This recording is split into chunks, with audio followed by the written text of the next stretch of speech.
इस वीडियो में हम लोग nature of root of quadratic equation को देखेंगे। Consider the quadratic equation ax square plus bx plus c is equal to 0. The nature of root of quadratic equation is determined by the term b square minus 4ac. So this term is called discriminant of the quadratic equation. कहने का मतलब है कि किसी भी quadratic equation के root का nature जो होगा वो बी स्क्वायर माइनस 4ac से डिटरमाइन किया जाएगा, इसलिए इसे डिस्क्रिमिनेंट कहते हैं। अब हम लोग वेरियस केसेस में देखेंगे कि रूट का नेचर क्या होगा। Case first, for distinct real roots b square minus 4ac greater than 0 होगा। For case two, for equal real roots b square minus 4ac is equal to 0 होगा। Case third, for no real roots b square minus 4ac less than 0 होगा। अब हम लोग इससे संबंधित example को देखते हैं। तो example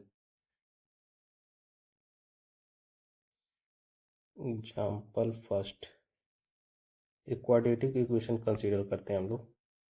x square minus 4x plus 3 is equal to 0। अब इसके रूट्स का नेचर हमें देखना है, तो सबसे पहले हमको क्या करना होगा, स्टैंडर्ड इक्वेशन से इसको कंपेयर करना होगा। तो कंपेयर करने पे हमें देखते हैं क्या मिलता है। A is equal to 1, B is equal to -4 और सी क्या होगा, 3 होगा। अब रूट का नेचर पता करने के लिए हम लोग सबसे पहले क्या करेंगे, डिस्क्रिमिनेंट को निकालेंगे। तो निकालते हैं, B square minus 4ac is equal to -4 का square -4 multiplied by 1 multiplied by 3, तो ये हो जाएगा 16 minus 12, this is equal to 4। यहाँ से हमें क्या मिला, b square minus 4ac greater than 0. So the roots are real and distinct. तो इस इक्वेशन के रूट्स कैसे होंगे, रियल और डिस्टिंक्ट होंगे। एग्जाम्पल 2 को देखते हैं। एग्जाम्पल 2 में हम लोग इक्वेशन कंसिडर करते हैं x square minus 6x plus 9 is equal to 0। फिर हम लोग वही काम करेंगे, स्टैंडर्ड इक्वेशन से कंपेयर करेंगे। A is equal to 1, B is equal to -6, C is equal to 9 और डिस्क्रिमिनेंट निकालते हैं। B square minus 4ac is equal to -6 का square -4 multiplied by 1 multiplied by 9, ये फाइनली मेरा आ जाएगा 36 minus 36, this is equal to 0। यानी मेरा डिस्क्रिमिनेंट क्या आ गया, 0 आ गया। B square minus 4 is equal to 0। तो इस केस में हमारा रूट कैसा होगा, रियल और equal. So roots are real and equal.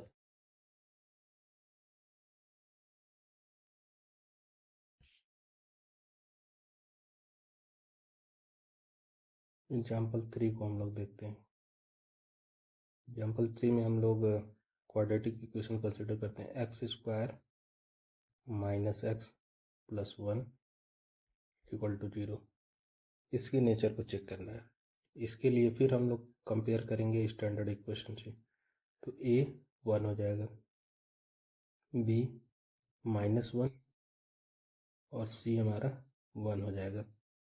फिर डिस्क्रिमिनेंट निकालते हैं, तो b square minus 4ac is equal to -1 का square -4 multiplied by 1 multiplied by 1, तो हमें क्या मिल जाएगा, 1 minus 4, this is equal to -3। तो यहाँ से हमें क्या मिला, b² minus 4ac less than 0। तो इस केस में मेरा रूट्स कैसा होगा, रियल नहीं होगा। अगला एग्जाम्पल हम लोग देते हैं, एग्जाम्पल 4। इसमें हम लोग एक क्वाड्रेटिक इक्वेशन कंसीडर करते हैं, x² minus kx plus 4 is equal to 0। अब हमें इस प्रॉब्लम में ये पूछा जा रहा है कि k के किस वैल्यू के लिए इस इक्वेशन के पास इक्वल रियल रूट होगा। तो इसके लिए हम लोग इसमें अब देखिए क्या कह रहा है, रूट्स का नेचर नहीं पूछा है, इसमें पहले ही बता दिया कि रूट्स का नेचर कि रियल और इक्वल होगा। तो इसके लिए हम लोग क्या करेंगे, फिर से वही कंपेयर कर लेते हैं स्टैंडर्ड इक्वेशन से। तो a 1 हो जाएगा, b मेरा -k हो जाएगा और c 4 हो जाएगा। अब रूट्स कैसे हैं, रियल और इक्वल, तो हम लोग क्या करेंगे, डिस्क्रिमिनेंट को 0 कर देंगे। तो b² minus 4ac is equal to 0। तो यहाँ से हमें क्या मिलने वाला है, -k का square is equal to 4ac is equal to 4, a की जगह 1 रखेंगे और c की जगह 4 रखेंगे। तो k² हमें क्या मिल जाएगा, k² 16 मिल जाएगा। तो यहाँ से हमें k की वैल्यू क्या मिल जाएगी, ±4। तो रियल और इक्वल रूट्स के लिए k की वैल्यू क्या होगी, 4 होगी। तो इस तरह से प्रॉब्लम पूछे जा सकते हैं नेचर में।